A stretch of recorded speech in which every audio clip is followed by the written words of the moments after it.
Welcome to the video tutorial for Cohort 2 of PhD Leadership Studies students. My name is Amber Wilson, and we've briefly met. Most of us have, at least anyways. And I'm going to be coming to your classroom in a couple of weeks to talk with you a lot more in depth about using Torreyson Library's resources for research. But I know that you guys have an assignment that's due very soon, and I won't be able to get to your class before you have to turn that in.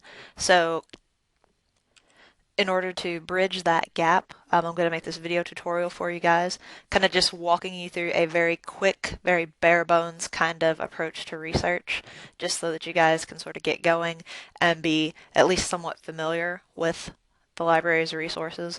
This will also give you guys an opportunity to get started with the research process and see what kinds of problems you may encounter, what kinds of questions you may have, and this will be very helpful when I come to your class in a few weeks so that I can help you guys address some of the issues that you may be having, and you can ask some more specific questions.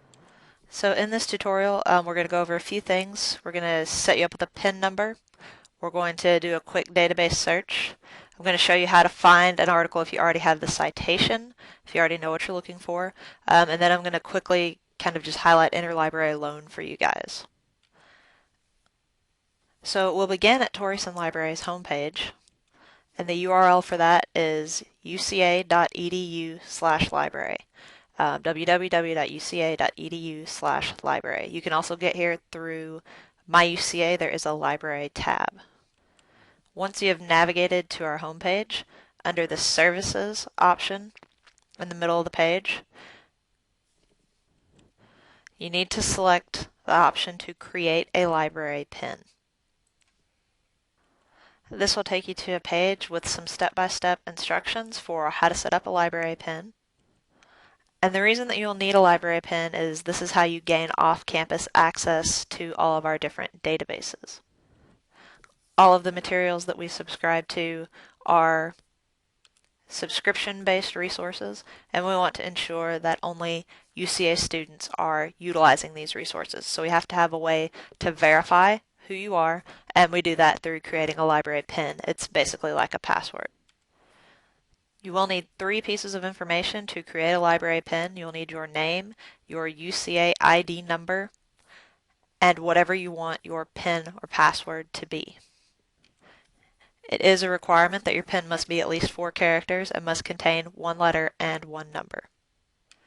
If you have any problems at all during this process, please don't hesitate to contact the circulation desk at Torreyson Library. That phone number is 450-3174.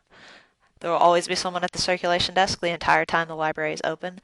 They would be happy to help you, or you can come in person and get help with your PIN as well. There's no real way to troubleshoot library PIN problems online. Pretty much with the online form, all we can do is create your PIN initially. If you forget a PIN, if you lose it or something like that, we won't be able to reset it over the internet. You will need to either call us or come in person to figure that out, to get that straightened out for yourselves. So to get the process started, simply click on the link, create a library pin, and this will take you to a page that asks for some basic information. Just enter your name and then your UCA ID number, and then enter whatever you want your PIN number to be. Once you have completed this information, click the Submit button, and the screen will ask you to enter your PIN again, just to make sure there were no mistakes or misspellings, so you will have to enter it twice.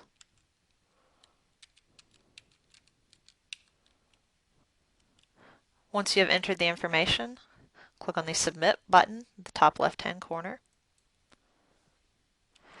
and you'll know that you have been successful in creating your PIN when you see your name in the middle of the next page along with an expiration date for your card. If you get any red error messages or have any problems with setting up a PIN online, you can always go back to the first screen and read the directions again.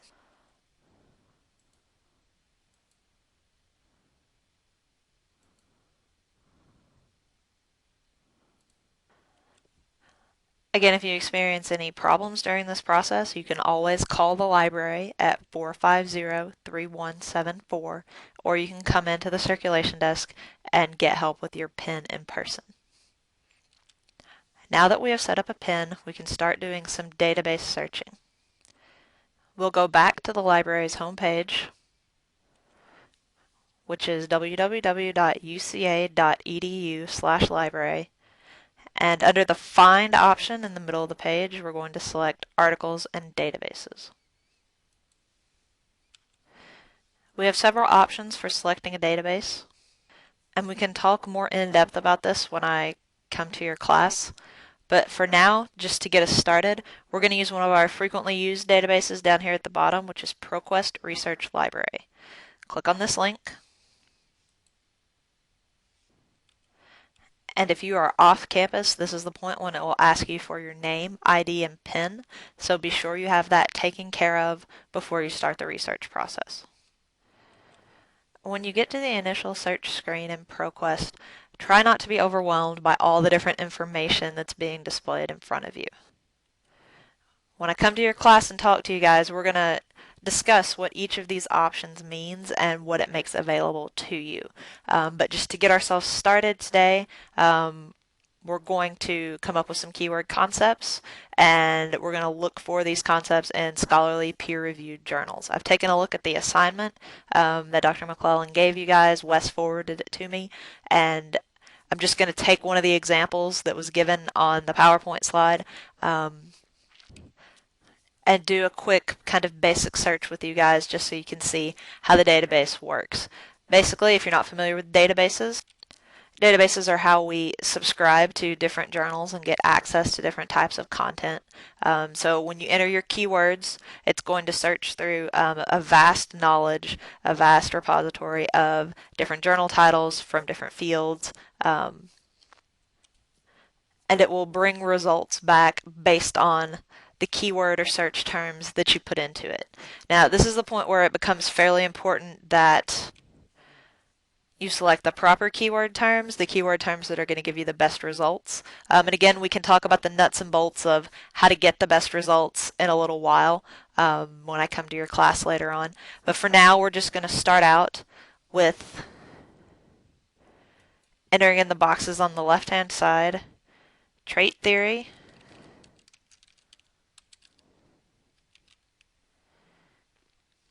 and leadership.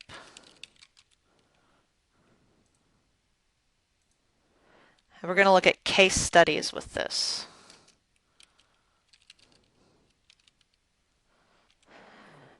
Okay, it's important to break down your search terms and your concepts because the more structured you can make your search, the better results you're going to get back from the database. Notice that I did put quotation marks around some of my search terms. This is just a faster way to get better results with your searches. Basically, this is called nesting, and it tells the database to look for case study and trait theory as a whole phrase or as a string of words, as opposed to separate findings of these words. So instead of finding trait in one sentence and theory somewhere else, it's looking for it together. One of the biggest things that you will want to remember as you're going through your searches is to limit all of your results to peer-reviewed only. Pretty much every database that you're going to be using will have some option to limit to peer-reviewed only articles, and this is really where you want to focus the bulk of your research. The database makes it very nice. All you have to do is check off a box, but be sure to include that in your searches, or you're going to get things that won't be quite as relevant and also won't be as scholarly and won't be as rigorous as the material that your professors will want. Once you've entered some keyword search terms and checked the peer-reviewed box, you can go ahead and hit search, and you will be taken to a screen that has your results listed. Notice how the database is highlighting our search terms, indicating why we got this particular article back as a result. When you find an article you're interested in, click on the hyperlinked title, and it will take you to the full text of the article. You may want to read an abstract first, An abstract can allow you to see if this article will work well for your research or not.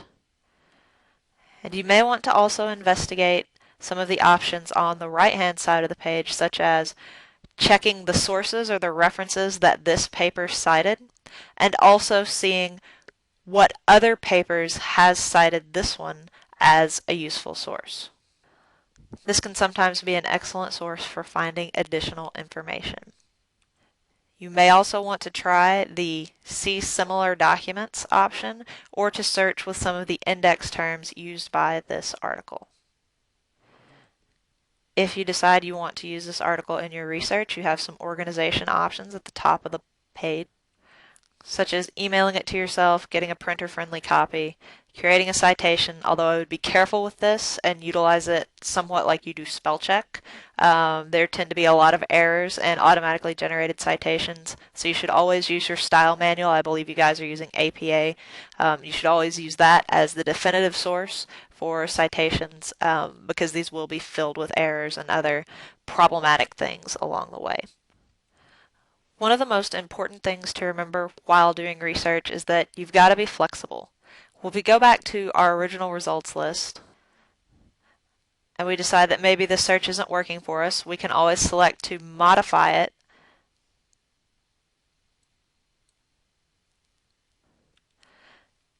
and at this point we can change different aspects of our search such as keywords used, dates of coverage for example. And there are many other options for creating a more specific search. I look forward to sharing some more hints, tips, and tricks about the research process when we meet again.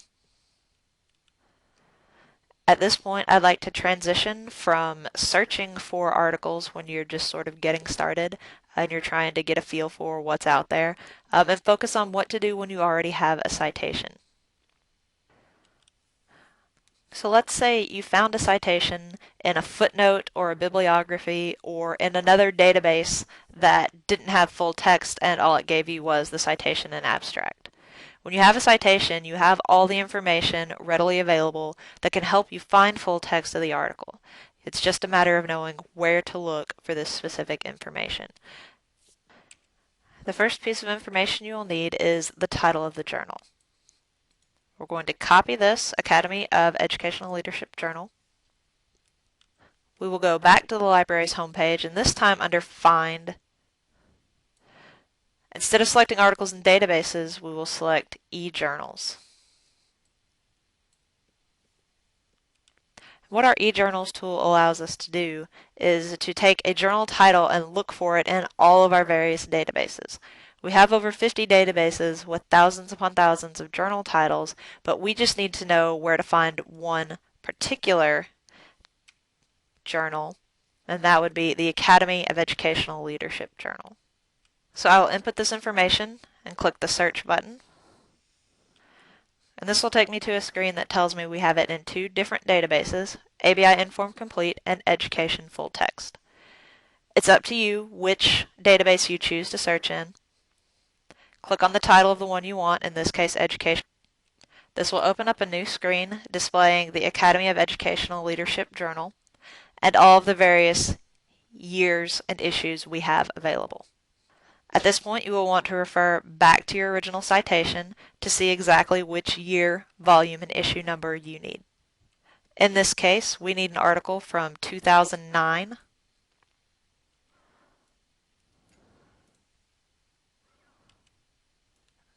Volume 13 and Issue 2. The title of our article is Examining Tolerance for Ambiguity in the Domain of Educational Leadership. So we go back to our search screen. We select the year 2009. Then we select Volume 13, Issue 2.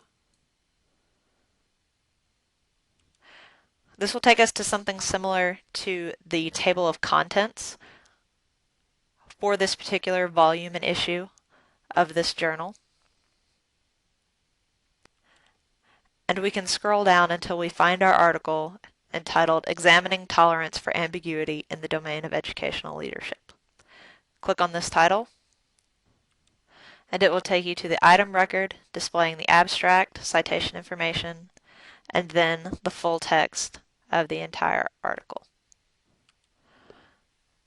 So theoretically, even though you might do a database search and you don't come up with full text available immediately, there are always multiple avenues that you can examine to figure out a way to get full text. The first thing you'll want to try is the eJournal Finder. If it turns out that UCA doesn't own a copy electronically or however, there's always a way to get it from someplace else. We call this interlibrary loan. Interlibrary loan, or ILL, is just a way that libraries are able to supplement their collections by borrowing back and forth from one another. Anyone is welcome to use interlibrary loan to order any materials that they may wish, as long as it's not already owned by UCA Library. To access interlibrary loan, go to Services in the middle of the page. Go to Services in the middle of the library's home page and select Get it from another library. This will take you to our interlibrary loan homepage. Included on the left-hand side is the contact information for our interlibrary loan office, as well as its hours. If you have any questions about utilizing interlibrary loan, please don't hesitate to contact us at 501-450-5205. If you are a first-time user of interlibrary loan, there's a tab up at the top that you can click and use to set up a login and to provide account information. When you click this tab, it will take you to the first-time users page. At the bottom, you can read about rights and responsibilities. Once you have done that, you may click First-Time User Registration to set up an account. This will take you to an information page that gives you some basic knowledge about how to register for interlibrary loan. It tells you about selecting a username and password and also highlights the importance of not violating copyright information with the utilization of interlibrary loan. There is a frequently asked questions section. If you would like to click on this link, you can see some of the questions, thoughts, comments that people have about interlibrary loan and using the ILLiad system to access that. And then down at the bottom of the page, first-time users can click to register for interlibrary loan. Setting up a new account is very similar to setting up an email account. We basically need some contact information from you. The most important part of this is your email address. Please be sure to include an email address that you check regularly and often. When your articles are available for utilization, we will send an email to that address letting you know that your articles are available for use.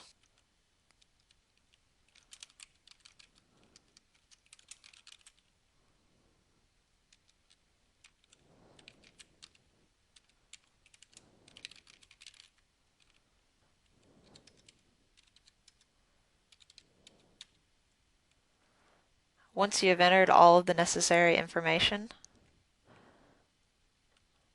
and selected a username and password,